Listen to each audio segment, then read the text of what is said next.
Okay, how to link your YouTube channel with your Google Ads account. Okay, so what we do is come to Tools and Settings, and then under Setup you can see Linked Accounts. Click on that, and you can see here, if I scroll down, I've already connected some accounts.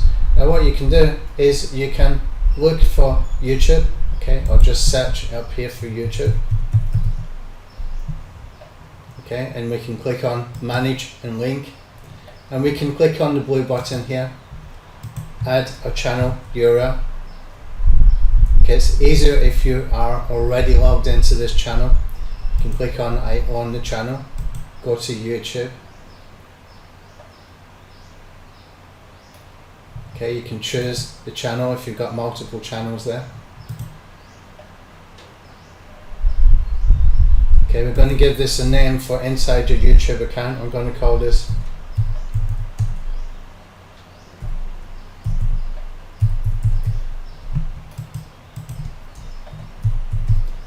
just something that you will remember,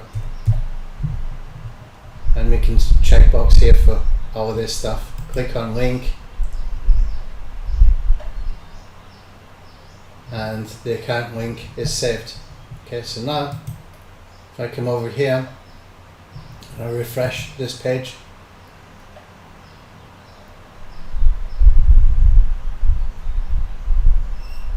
you will see your YouTube channel is now linked. Very quick, very easy, very simple.